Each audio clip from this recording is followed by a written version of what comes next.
तो मुलायम सिंह यादव के निधन से खाली हुई मैनपुरी सीट पर उपचुनाव का ऐलान हो चुका है। 5 दिसंबर को मैनपुरी में वोटिंग होगी। तो आजम खान की सदस्यता रद्द होने के बाद खाली हुई रामपुर सीट पर भी 5 दिसंबर को ही वोटिंग होगी। इसके अलावा मैनपुरी और रामपुर में 5 दिसंबर को मतदान होगा और 8 दिसंबर को नतीजे आएंगे। वहीं मैनपुरी सीट को लेकर एसपी के नेता जीत का दावा कर रहे हैं। तो दोनों ही सीटों के लिए चुनाव की तारीखों का ऐलान हो चुका है। 5 दिसंबर को मैनपुरी लोकसभा सीट और साथ ही आजम खान की विधानसभा सदस्यता जाने के बाद खाली हुई रामपुर सीट, दोनों पर जो उपचुनाव है वो 5 दिसंबर को होगा। और इसके अलावा 8 दिसंबर को दोनों पर नतीजे आएंगे। मोदी लहर में भी एसपी को जीत मिली थी। मैनपुरी लोकसभा सीट सपा का गढ़ कही जाती है। 1996 से इस सीट पर सपा का ही कब्जा है। मैनपुरी लोकसभा उपचुनाव की तारीख का ऐलान हो गया है। मुलायम सिंह के निधन के बाद यह सीट खाली हुई है। रामपुर विधानसभा सीट पर अब उपचुनाव होना है। आजम खान की सदस्यता जाने के बाद भी रामपुर सीट पर चुनाव होना है और दोनों ही सीटों पर 5 दिसंबर को वोट डाले जाएंगे और 8 दिसंबर को परिणाम आएगा। तो मैनपुरी लोकसभा उपचुनाव का ऐलान हो चुका है। मैनपुरी लोकसभा उपचुनाव का ऐलान हो गया है। 8 दिसंबर को नतीजा आएगा और 5 दिसंबर को दोनों ही सीटों पर मतदान होगा।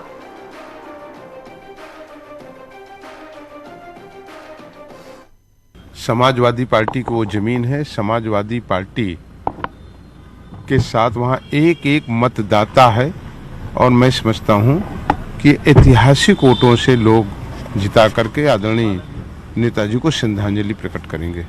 सर, जयंत चौधरी ने जिस तरीके से कल ट्वीट किया था, आरोप लगाया था कि आजम खान की सदस्यता निरस्त कर दी जाती है और लेकिन विक्रम सैनी के मामले में उन्होंने आरोप लगाया था। नहीं, उन्होंने बात की है समता और समानता की। उन्होंने बात किया कि जो दृष्टांत और नियम एक विधायक की सदस्यता को जाने को है वही सारे के ऊपर लागू है। इसलिए भारत का संविधान सबको पल्लवित और पोषित करता है और एक नज़र से देखता है। सामान्य रूप से सबके लिए एक ही नियम है और एक तरीके हैं। उन्होंने इसका केवल जिक्र किया था। अंतिम सवाल है, क्या मैनपुरी में शिवपाल यादव समर्थन देंगे समाजवादी पार्टी को? जो समाजवादी पार्टी के साथ जुड़ा हुआ है, समाजवादी भावनाओं से जुड़ा हुआ है, उन सबको देना चाहिए। निश्चित रूप से जो है वो समाजवादी पार्टी के प्रत्याशी का शिवपाल जी समर्थन करेंगे और केवल लड़ाई भारतीय जनता पार्टी से होने वाली है। कहीं और कोई पार्टी का कोई विकल्प नहीं है। समाजवादी पार्टी ही भारतीय जनता पार्टी का बातचीत हुई है सर शिवपाल जी से इस संबंध में?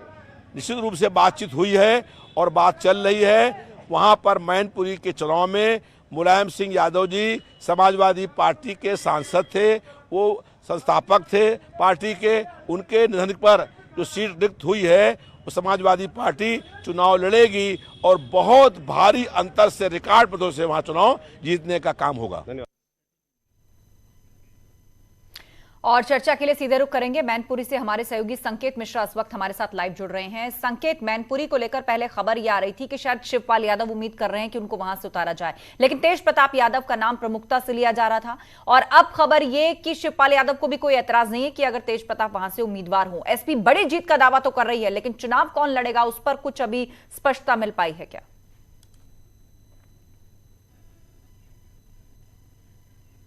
पार्टी का गढ़ मैनपुरी का लोकसभा रहा है और यही नहीं, अगर हम रामपुर की बात करें तो रामपुर में भी आज जो रामपुर के सबसे बड़े नेता और समाजवादी पार्टी के मुस्लिम समाज से जुड़े हुए सबसे बड़े नेता आजम खां की वो सीट है जो रिक्त हुई है रामपुर की। तो जाहिर सी बात है कि दोनों ही, चाहे वो रामपुर हो या मैनपुरी हो, समाजवादी पार्टी का गढ़ है। तो ऐसे में भारतीय जनता पार्टी के लिए जहां चुनौती है इस गढ़ में सेंध लगाने की, वहीं समाजवादी पार्टी के मुखिया अखिलेश यादव के लिए चुनौती है कि अपने इन दोनों गढ़ों को बचाए रखने का। और इस समय समाजवादी पार्टी के प्रदेश कार्यालय पे हम मौजूद हैं। समाजवादी पार्टी के मुखिया अखिलेश यादव पिछले 4 घंटे से लगातार पार्टी के तमाम पदाधिकारियों से बातचीत कर रहे हैं, उनके साथ बैठक कर रहे हैं और मंथन किया जा रहा है कि आखिर मैनपुरी का जो लोकसभा का उपचुनाव है, रामपुर का जो उपचुनाव विधानसभा का है, इसमें किस तरीके से, किस रणनीति से चुनावी मैदान में उतरना है। और जाहिर सी बात है कि जहां एक तरफ भारतीय जनता पार्टी ने पिछले, अगर हम बात करें आजमगढ़ और रामपुर लोकसभा में, जो कि दोनों समाजवादी पार्टी के गढ़ माने जाते रहे, उसमें सेंध लगाई थी और भारतीय जनता पार्टी ने जीत हासिल की थी। तो ऐसे में समाजवादी पार्टी अब भाजपा को आगे, चाहे वो मैनपुरी हो या फिर रामपुर हो, इनमें कोई मौका नहीं देना चाहती है। यही वजह है कि समाजवादी पार्टी के मुखिया अखिलेश यादव पार्टी कार्यालय में बैठक कर रहे हैं। बैठक में मनोज पांडे हैं, रविदास मेहरोत्रा हैं, तमाम पूर्व मंत्री हैं, पार्टी के बड़े पदाधिकारी हैं। तो जाहिर सी बात है कि समाजवादी पार्टी अब पूरी तरीके से तैयारी के मूड में है। रविदास मेहरोत्रा से जब हमने बात की, पूर्व मंत्री रहे हैं समाजवादी पार्टी सरकार में और मौजूदा विधायक हैं सपा से, उन्होंने सीधे तौर पर जब शिवपाल का जो मसला है मैनपुरी से, शिवपाल कहीं ना कहीं एक बड़ी चुनौती बन सकते हैं, लेकिन रविदास मेहरोत्रा ने कहा कि शिवपाल यादव से बातचीत चल रही है और वो जो भी मैनपुरी में समाजवादी पार्टी का प्रत्याशी होगा उसको वो समर्थन देंगे। वहीं अब तेज प्रताप यादव के नाम को लेकर मैनपुरी लोकसभा में चर्चा है और मैनपुरी वो सीट है लोकसभा की जहां पर समाजवादी पार्टी के संस्थापक मुलायम सिंह यादव के निधन के बाद वो सीट खाली हुई है। तो ऐसे में समाजवादी पार्टी के लिए वो चुनौतीपूर्ण सीट है, नाक का सवाल है। समाजवादी पार्टी प्रत्याशी भी सोच समझकर वहां से उतारेगी और सबसे पहले अपने घर को दुरुस्त करेगी, यानी कि शिवपाल यादव को भी मनाने पर बातचीत चल रही है कि वो सहयोग करें मैनपुरी में। और जाहिर सी बात है कि वो नुकसान पहुंचा सकते हैं अगर वो सपा की मुखालफत वहां पर कर गए। वहीं दूसरी तरफ अगर हम रामपुर की बात करें तो बड़े मुस्लिम चेहरा हैं, समाजवादी पार्टी के बड़े नेता हैं आजम खां, उनकी सीट खाली हुई है, वो भी समाजवादी पार्टी को जीतना एक बड़ी चुनौती है। वहीं दूसरी तरफ भारतीय जनता पार्टी जहां आजमगढ़ और रामपुर लोकसभा के उपचुनाव की सीट जीत चुकी है, तो कहीं ना कहीं मनोबल बढ़ा हुआ है, मनोवैज्ञानिक बढ़त है भारतीय जनता पार्टी के तमाम जो कार्यकर्ता हैं उनमें। और तो ऐसे में कोशिश है समाजवादी पार्टी की कि अब इन मैनपुरी और रामपुर की विधानसभा सीट, मैनपुरी बिल्कुल, और पूरी जोर आजमाइश की जाए। और मैनपुरी और रामपुर में जो उपचुनाव होने जा रहा है, सपा भी चाहेगी कि मैसेज दे, क्योंकि आजमगढ़ और रामपुर की लोकसभा सीट उसके हाथ से पहले खिसक चुकी है उपचुनावों में। हमारे साथ हमारे सहयोगी देवेंद्र भी जुड़ रहे हैं मैनपुरी से, उनका रुख कर लेते हैं। देवेंद्र, 2024 के लिए जो लोकसभा चुनाव देश में होगा, बीजेपी ने यूपी में लक्ष्य रखा है कि 80 में से 80 सीटें जीतेंगे। उसमें हर वो सीट आएगी जिसे पॉलिटिकल पार्टी अपनी परंपरागत या अपना गढ़ कहती नजर आ रही है। रामपुर आजमगढ़ उपचुनाव में बीजेपी जीत चुकी है और अब मैनपुरी सीट की बारी है और सपा भी यहां पर पूरी ताकत से चुनाव लड़ेगी, ऐसे संकेत मिल रहे हैं।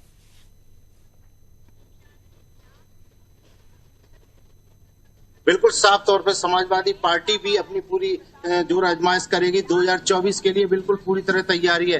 हालांकि जो उपचुनाव होना है इस सीट पे मुलायम सिंह के बाद जो सीट खाली हुई है उसको लेके भी तमाम तरह से समाजवादी पार्टी, चूंकि ये गढ़ माना जाता है, मैनपुरी, फिरोजाबाद, इटावा, ये तीनों उनके गढ़ हैं और जहां पर कोई भी गलती नहीं करना चाहते। मैनपुरी में जो स्थिति है, अगर बात की जाए तो अभी तक तेज प्रताप का नाम सामने आया था, वहीं शिवपाल यादव को के तमाम अटकलें थी, वो ऐसा लग रहा है कि शायद उनको टिकट न मिले। तो ऐसे में उनको तमाम तरह से मनाने का भी प्रयास रहेगा समाजवादी पार्टी का।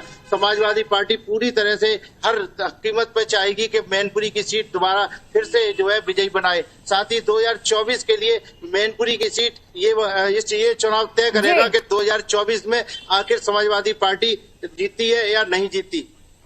बिल्कुल, तो यहां पर संदेश देने के लिए जोर आजमाइश दोनों ओर से नजर आ रही है, बीजेपी और समाजवादी पार्टी। एक का ये गढ़ रहा है और दूसरा उस किले को फतेह करके 2024 के लिए बड़ा संदेश पहुंचाना चाहेगी। आप दोनों का बहुत शुक्रिया चर्चा में शामिल होने के लिए। और सूत्रों से जानकारी यह मिल रही है कि मैनपुरी लोकसभा उपचुनाव में एसपी तेज प्रताप यादव को टिकट दे सकती है। एसपी ने तेज प्रताप यादव का नाम सबसे आगे चल रहा है और सूत्रों के मुताबिक तेज प्रताप यादव के नाम पर सहमति बन सकती है। वहीं तेज प्रताप यादव के नाम पर प्रगतिशील समाजवादी पार्टी यानी प्रसपा को भी कोई ऑब्जेक्शन नहीं है।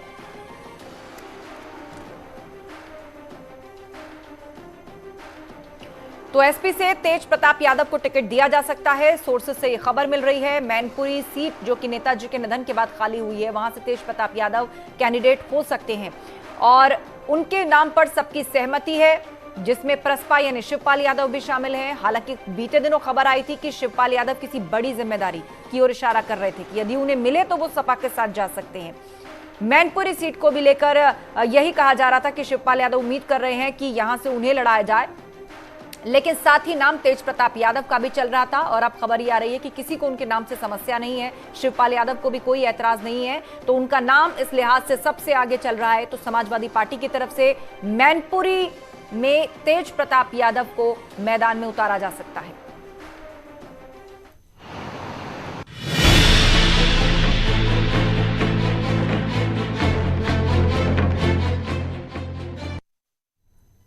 और अब अब्बास अंसारी से जुड़ी हुई बड़ी खबर। प्रयागराज के कलविन अस्पताल में अब्बास अंसारी का मेडिकल करवाया गया है। कागजात तैयार किए जाने के बाद जिला कोर्ट में अब्बास अंसारी को पेश किया गया और अब देखना यह है कि अब्बास अंसारी की कस्टडी रिमांड ईडी को मिलती है या फिर नहीं।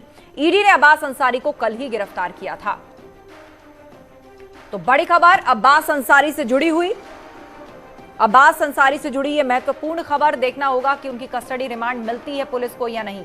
जिला कोर्ट में पेशी हुई है अब्बास अंसारी की। सर्वेश दुबे से इस पर अपडेट लेते हैं। सर्वेश, बताइएगा क्या अपडेट, रिमांड चाहेगी ईडी अब्बास अंसारी की? देखिए, मनी लॉन्ड्रिंग के केस में जो कि मुख्तार अंसारी के खिलाफ दर्ज हुआ था मार्च 2021 में, उसी मामले में पूछताछ के लिए अब्बास अंसारी को बुलाया गया था, जो कि उसके बाद पूछताछ के बाद देर शाम उनको गिरफ्तार कर लिया गया था और देर शाम भी मेडिकल कराया गया था और करीब 1 बजे मेडिकल के लिए पुलिस की टीम कड़ी सुरक्षा में ईडी की टीम पुलिस के साथ कालीन अस्पताल ले गई थी, जहां पर मेडिकल कराया गया और मेडिकल कराने के बाद दोबारा ईडी दफ्तर पहुंची थी। वहां पर कागजात तैयार किए गए और कागजात के साथ फिर से 2 बजे करीब जिला कोर्ट के लिए ईडी ने मूव किया और यहाँ पर 3-4 गाड़ियों से और कड़ी सुरक्षा के बीच जिला कोर्ट लाया गया है, जहां पर जिला कोर्ट में जिला जज संतोष राय की कोर्ट में पेश कर दिया गया। अभी फिलहाल दूसरे मुकदमों की सुनवाई हो रही है, इसलिए कोर्ट रूम में ही अब्बास अंसारी मौजूद है। वहां पर वो खड़ा हुआ है एक कोने में और उसको बैठने की जगह नहीं दी गई है और अब थोड़ी देर में उस मामले की सुनवाई होगी। और ईडी की ओर से ये कहा जा रहा है कि ये सूत्र बता रहे हैं कि वो कस्टडी रिमांड की मांग करेगी कि 4-5 दिन की कस्टडी रिमांड मिल जाए, जिससे वो अब्बास अंसारी को ले जाकर गाजीपुर, लखनऊ और तमाम अन्य जगहों पर जो भी अपराध से अर्जित संपत्ति है उसके बारे में और जानकारी जुटा सके, क्योंकि 2 बार ईडी पूछताछ कर चुकी है अब्बास अंसारी से और अब जब कस्टडी रिमांड मिलेगी तो और पूछताछ की जा सकेगी। हालांकि जो अब्बास अंसारी के वकील हैं वो भी, उनकी टीम भी पूरी कोर्ट में मौजूद है और वो उनका कहना था, मेरी बात पहले भी हुई थी अब्बास अंसारी के वकील से, कि वो कस्टडी रिमांड का विरोध करेंगे। लेकिन अब ये देखना है कि इस मामले में सुनवाई होती तो क्या कुछ होता है। अभी कुछ हलचल यहाँ पर बढ़ी हुई दिख रही है और यहाँ पर कुछ लोग निकल कर जा रहे हैं अतीक अहमद के मामले में, तो अब्बास अंसारी के मामले में, तो यहाँ पर वकील निकले हैं। तो कुछ यहाँ पर हुआ है, क्या हुआ है इस बारे में अभी जानकारी कुछ दी नहीं जा रही है, लेकिन बिल्कुल और कोर्ट में पेशी के लिए वहां पर पहुंच चुके हैं और थोड़ी देर में ये पेशी होगी। लेकिन सर्वेश, जो आप कह रहे थे कि लंबी पूछताछ के बाद जो गिरफ्तारी हुई अब्बास अंसारी की, कल भी 9 घंटे पूछताछ हुई, उसके बाद उनकी अरेस्टिंग हुई और रिमांड की कोशिश यहाँ ईडी की तरफ से, ताकि उन तमाम ठिकानों पर जाकर जो अपराध द्वारा अर्जित की गई संपत्ति उसको चिन्हित किया जा सके, उस तक पहुंचा जा सके। लेकिन ईडी के रडार पर आखिर कैसे आए अब्बास अंसारी और अब तक क्या जानकारी उनकी काली संपत्ति और काले कारोबार से जुड़ी हुई ईडी के पास मौजूद है, जिसके लिए सबूत जुटाना चाहेगी अब ईडी? जी, अभी मैं आपको बता दूं कि बड़ी जानकारी इस मामले में यह है कि जिला कोर्ट में इस मामले की सुनवाई शुरू हो गई है और ईडी ने 14 दिन की कस्टडी रिमांड मांगी है कि 14 दिन की कस्टडी रिमांड दी जाए, जिसके बाद वो पूछताछ कर सके। अभी इस पर कोई फैसला नहीं हुआ, लेकिन दोनों पक्षों की बहस चल रही है। ईडी की ओर से भी अपनी दलीलें पेश की जा रही हैं, क्योंकि फाइलों का एक पुलिंदा लेकर ईडी के अधिकारी यहां पर पहुंचे हैं और तमाम जो मनी लॉन्ड्रिंग के संबंधित जो केस दर्ज किया गया था मार्च 2021 में 3 मुकदमों के आधार पर, जिसमें मुख्तार अंसारी पर आरोप है कि उन्होंने सरकारी अभिलेखों में हेराफेरी कर सरकारी जमीन को अपने नाम किया। इसके साथ साथ उनके ऊपर विधायक निधि के गबन का भी एक मामला दर्ज है। तो इस तरह से 3 मामले थे, 3 मामले के आधार पर मनी लॉन्ड्रिंग का केस दर्ज किया गया था। उसी मामले में पूछताछ की जा रही थी और ये भी पूछा जा रहा था अब्बास अंसारी से कि आखिर उनके पिता ने जो संपत्तियां जहां खरीदी हैं वो कहां पर है और किस आय से उन्होंने इस संपत्ति को खरीदा है। तो अब जब कस्टडी रिमांड अगर कोर्ट उनकी मंजूर करती है तो निश्चित तौर पर ईडी ले जाएगी अब्बास अंसारी को उन तमाम जगहों पर और उस बारे में अधिक जानकारी जुटाई जा सकेगी। लेकिन अभी फिलहाल यहाँ पर कोई अतिरिक्त जानकारी यहाँ पर नहीं है कि क्या नया कुछ यहाँ पर किया गया है, लेकिन मामले की सुनवाई अभी भी कोर्ट में चल रही है। तो ये कहा जा सकता है कि अगर कस्टडी रिमांड मंजूर हो जाती है तो ये अपने आप में बड़ी बात होगी और इसका जो असर होगा वो ये होगा कि जो और भी संपत्ति है उसके बारे में पता न केवल ईडी लगाएगी, बल्कि शिकंजा और भी मुख्तार अंसारी और अब्बास अंसारी से पर वो कसा जाएगा। तो ये बड़ी बात यहाँ पर हो सकती है। तो ऐसी खबरें आ रही हैं और कोर्ट में फिलहाल अभी मामले की सुनवाई चल रही है और वहां पर दलीलें जो है वो दी जा रही हैं लगातार दोनों पक्षों की ओर से। और ईडी अपनी जो दलील है वो यही पेश कर रही है कि 14 दिन की कस्टडी रिमांड उसे दे दी जाए, ताकि वो जो सच्चाई है, जो छिपे हुए राज हैं, उन राज का खुलासा कर सके और उन जो जानकारियां हैं उनका खुलासा कर सके और उन सच्चाई को जो है वो सामने ला सके। तो इस तरह की बात यहाँ पर कही जा रही है, लेकिन फिलहाल अभी कोई जानकारी इसके बाबत नहीं मिल पाई है। तो इस तरह से, और सबसे बड़ी बात हमारे पास एक जानकारी आई है कि ईडी ने अब्बास अंसारी की 14 दिनों की कस्टडी रिमांड मांगी है और अब्बास अंसारी की तरफ से 2 प्रार्थना पत्र कोर्ट में दाखिल किए गए हैं। यानी अब्बास अंसारी की ओर से 2 प्रार्थना पत्र कोर्ट में दाखिल किए गए हैं। पहले में सुरक्षा की मांग की गई है, अब्बास अंसारी ने सुरक्षा मांगी है, यानी कि अब्बास अंसारी को जान का खतरा है, वो पुलिस कस्टडी में है, सुरक्षा उसकी चाक चौबंद है, लेकिन उसके बावजूद उसने सुरक्षा मांगी है। यह बड़ी खबर अभी आई है। और दूसरी अर्जी में कहा गया है कि पूछताछ उनकी मौजूदगी, उनके वकील की मौजूदगी में होनी दी जाए, ऐसी अनुमति कोर्ट दे। यानी कि जो पूछताछ ईडी करे, अगर कस्टडी रिमांड मिलती है तो उनके वकील की मौजूदगी में हो। तो 2 मांगे अभी आई हैं, 2 अर्जियां डाली गई हैं। अब्बास अंसारी की ओर से जिला जज की अदालत में पहली में सुरक्षा की मांग की गई है और दूसरे में ये मांग की गई है कि ईडी जो भी पूछताछ करेगी उस दौरान उनके वकील वहां पर मौजूद रहेंगे, यानी वकील बिल्कुल सर्वेश। तो ये 2 महत्वपूर्ण जानकारियां जो अभी अभी मिली हैं, आपने बताया कि पहला ये अब्बास अंसारी की तरफ से 2 प्रार्थना पत्र कोर्ट को दिए गए कि एक तो उन्हें सुरक्षा मुहैया कराई जाए, दूसरा उनसे पूछताछ जो ईडी करे उनके वकील की मौजूदगी में करे, और एक और जानकारी कि ईडी ने अपनी तरफ से 14 दिन की रिमांड मांगी है अब्बास अंसारी की। जानकारी के लिए बहुत शुक्रिया आपका। और अब खबर आगरा से, जहां इनकम टैक्स की टीम ने मीट कारोबार से जुड़ी हुई एचएमए ग्रुप पर छापा मारा और टीम को टैक्स में हेरफेर की सूचना मिली थी और उसके बाद टीम ने एचएमए ग्रुप के सभी ठिकानों पर छापेमारी की है। मीट की फैक्ट्री के साथ कार्यालय और घर पर भी टीम ने छापा मारा। किसी को भी ऑफिस के अंदर जाने की अनुमति नहीं और जितने भी इलेक्ट्रॉनिक डिवाइसेस हैं टीम ने अपने कब्जे में उनको ले लिया है। और सूत्रों के जरिए जानकारी ये मिल रही है कि स्विस बैंक में अकाउंट होने की जानकारी मिली है और कई जगहों से मनी लॉन्ड्रिंग की भी इंफॉर्मेशन है। एचएमए ग्रुप पर ईडी भी शिकंजा कस सकती है। और आपको बता दें, ग्रुप चेयरमैन हाजी जुल्फिकार अहमद भुट्टो और हाजी गुलजार अहमद पर इसका आरोप है। मोहम्मद कामिर से इस पर अपडेट लेते हैं, सीधे रुक करेंगे आगरा से, हमारे सहयोगी हमारे साथ जुड़ चुके हैं। कामिर, ये बताइए अब तक क्या कार्रवाई पूरे मामले में हुई और बरामद क्या हुआ है?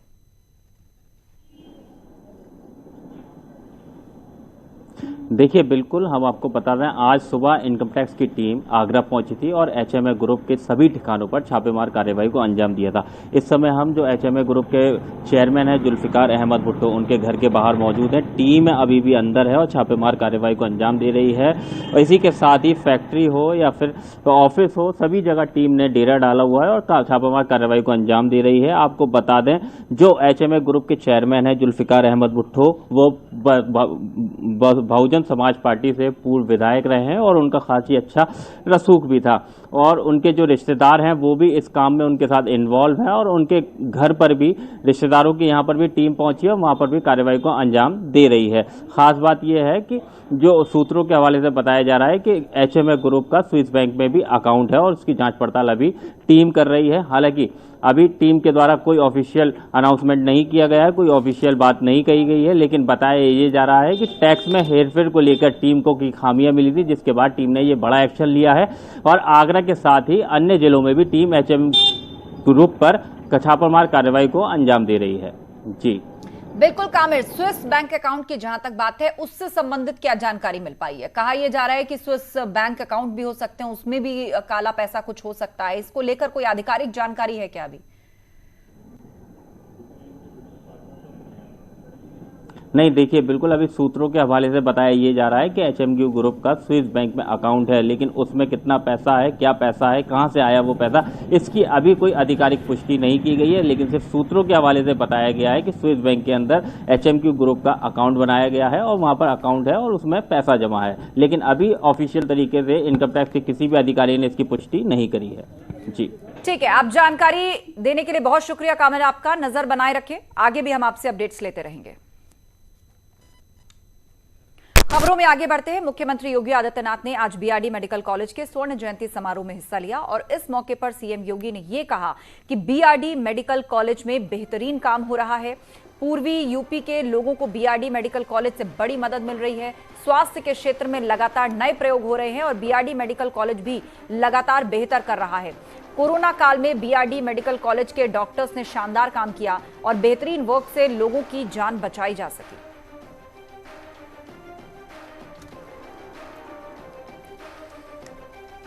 आज बीआरडी मेडिकल कॉलेज पूर्वी उत्तर प्रदेश के बेहतरीन स्वास्थ्य केंद्र के रूप में उभरा है और अब एक नई स्वस्थ प्रतिस्पर्धा के लिए बीआरडी मेडिकल कॉलेज को तैयार होना है और इसमें पुरातन और नवीन का बेहतरीन संगम इस स्वर्ण जयंती वर्ष के अवसर पर हम सबको यहां पर देखने को मिलना चाहिए। आप में से बहुत सारे लोग ऐसे हैं जिन्होंने अपने क्षेत्र में कुछ विशिष्ट काम किया है, लेकिन अपनी विशिष्टता को केवल अपने तक सीमित रखना ये उपलब्धि नहीं हो सकती। आपने जो कुछ भी किया है उसको समाज को समर्पित करने की बारी अब आ चुकी है। खासतौर पर जिन लोगों ने बीआरडी मेडिकल कॉलेज और अपने जीवन के भी 50 साल पूरे कर लिए हैं, उनको अब समाज की तरफ उन्मुख इस रूप में होना है। जब एक चिकित्सक का पूरा जीवन समाज के लिए समर्पित होता है, लेकिन अब हम अपने ज्ञान के इस प्रचार प्रसार को और तेजी के साथ कैसे आगे बढ़ा सकते हैं, यह एक महत्वपूर्ण अवसर आप सबके सामने होगा। आज चिकित्सा स्वास्थ्य के क्षेत्र में देश और दुनिया के अंदर बहुत कुछ नया हुआ है और नयापन जो देखने को मिल रहा है। इस सदी की सबसे बड़ी महामारी को हम सबने झेला है, देखा है, नजदीक से देखा है, महसूस किया है। पूर्वी उत्तर प्रदेश का डेडिकेटेड कोविड हॉस्पिटल का बीआरडी मेडिकल कॉलेज सबसे बड़ा केंद्र था और बेहतरीन परिणाम भी बीआरडी मेडिकल कॉलेज ने दिया। उन सभी स्थितियों को ध्यान में रखते हुए कि वास्तव में बीमारी का उपचार ही क्या उसका सर्वोत्तम उपाय है, कोरोना महामारी ने हम सबके सामने ढेर सारे उदाहरण प्रस्तुत किए हैं। समय से लिए गए निर्णय, टीम वर्क,